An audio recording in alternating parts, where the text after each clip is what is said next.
Shalom, selamat siang Bapak Ibu Saudara yang terkasih di dalam nama Tuhan Yesus. Pada siang hari ini kita akan belajar firman Tuhan. Dan firman Tuhan yang akan saya sampaikan, saya beri judul tentang membangun kesatuan.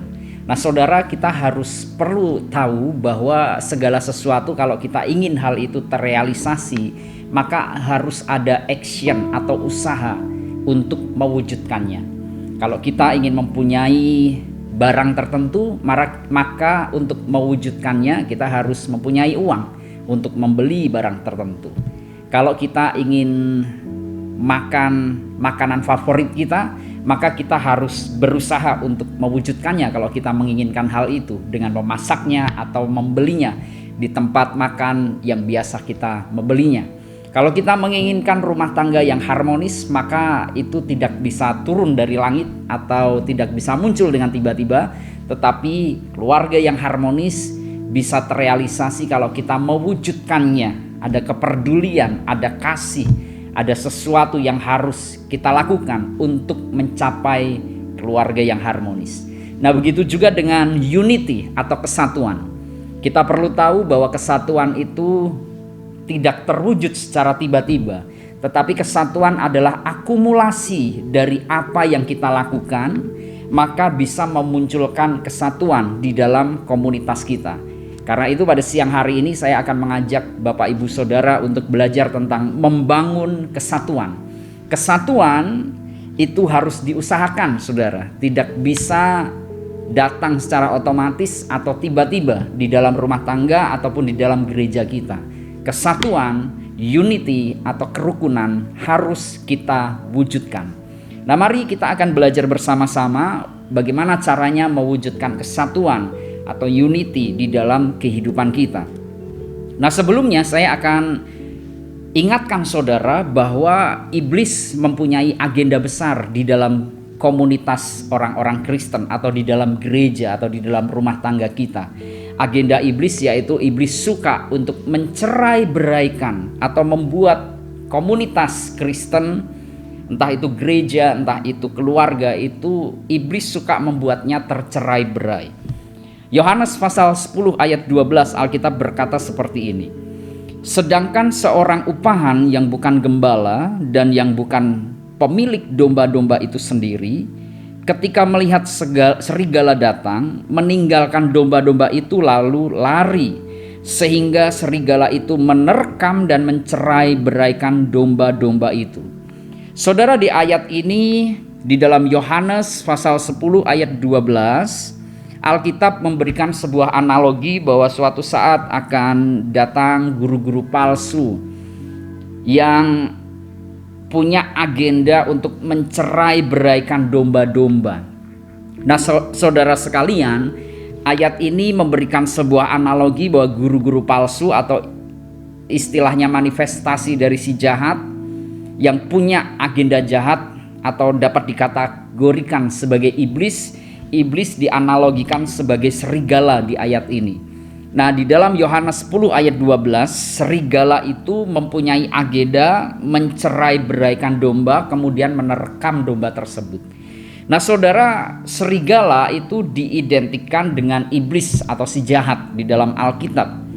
Makanya kita sering melihat istilah-istilah yang mengatakan serigala berbulu domba, yaitu iblis yang menyamar sebagai jemaat yang mempunyai karakter untuk merusak, mencerai-beraikan setiap orang-orang percaya. Nah, Alkitab berkata bahwa serigala itu atau iblis mencerai-beraikan domba. Artinya saudara, bahwa di dalam kehidupan kita harus tahu bahwa agenda utama iblis itu untuk membuat anak-anak Tuhan tidak bisa bersatu. Itu agenda iblis. Sehingga tidak heran kita melihatnya di dalam peristiwa Kain dan Habel. Iblis mencerai-beraikan hubungan persaudaraan yang rukun antara Kain dan Habel pada waktu itu. Dan ketika Kain persembahannya ditolak Tuhan, Habel persembahannya diterima Tuhan, di situ iblis masuk mengompori Kain, berusaha untuk membuat Kain panas hatinya.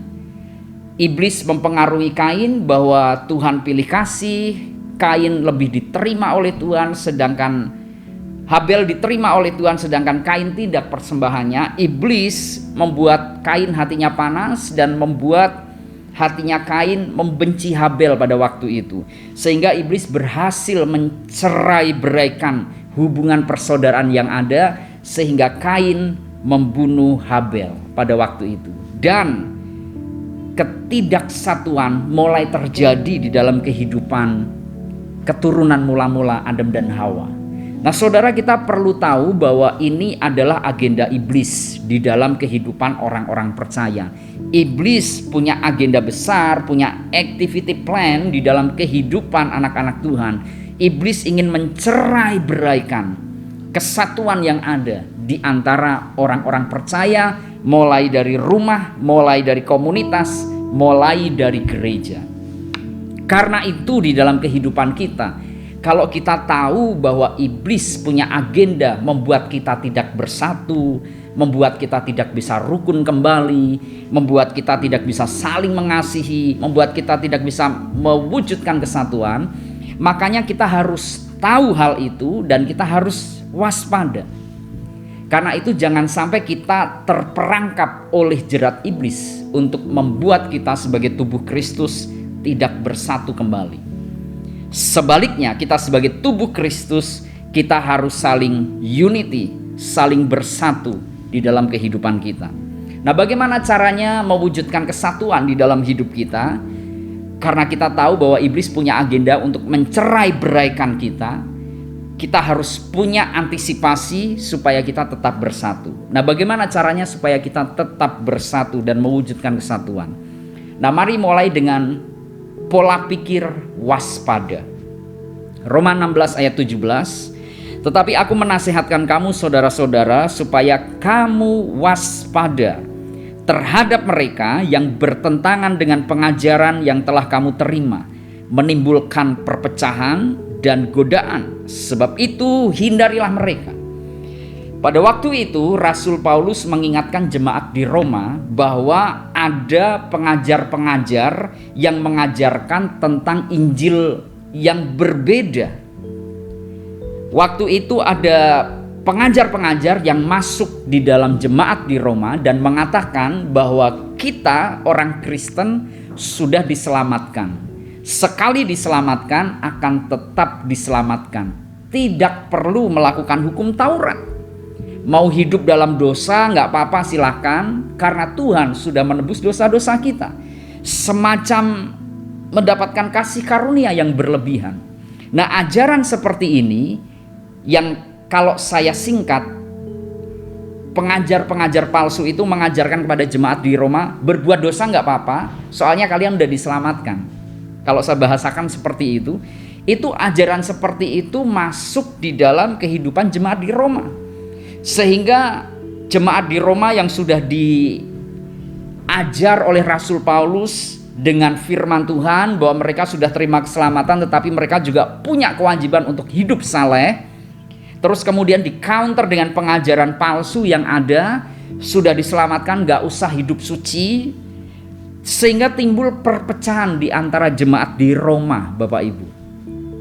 Dan ketika Rasul Paulus mendengar bahwa ada perpecahan dikarenakan pengajaran yang baru yang berbeda yang muncul, maka Rasul Paulus dengan tegas berkata, supaya kamu jangan terpecah-pecah dan supaya kamu waspada.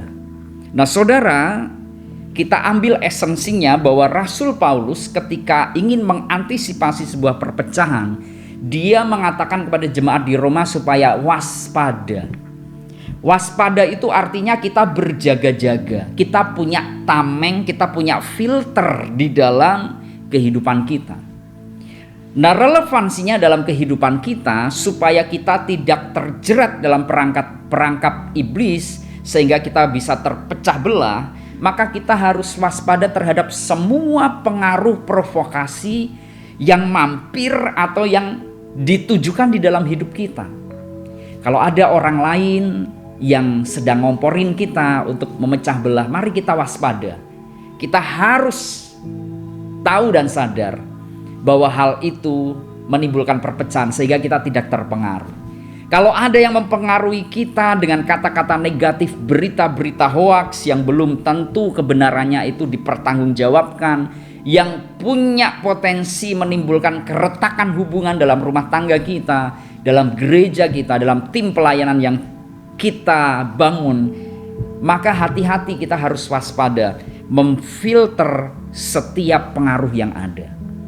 Nah, Alkitab mengatakan supaya kita waspada dengan mereka yang menimbulkan perpecahan. Saudara-saudara perlu tahu hal bahwa kalau ada kesatuan, Tuhan senang. Kalau ada perpecahan, iblis yang senang. Mari kita waspada. Hidup kita mau menyenangkan Tuhan atau mau menyenangkan si jahat. Kalau kita mendengar pengaruh-pengaruh negatif yang menyebabkan gereja kita semakin terpecah, komunitas kita makin terpecah, mari kita jangan ikut-ikutan terprovokasi, melainkan mari kita bersama-sama membangun kerukunan yang ada, saling waspada, saling memfilter, saling mengasihi, saling mengampuni, tidak saling berasumsi, tetapi saling untuk menjelaskan dan mengklarifikasi. Nah, mari di dalam hidup kita wujudkan kesatuan dengan saling waspada. Kalau ada pengaruh-pengaruh buruk yang berpotensi menimbulkan perpecahan, kita harus bisa cut dan kita harus bisa antisipasi dengan membangun kasih dan damai sejahtera dalam hidup kita. Tuhan Yesus memberkati.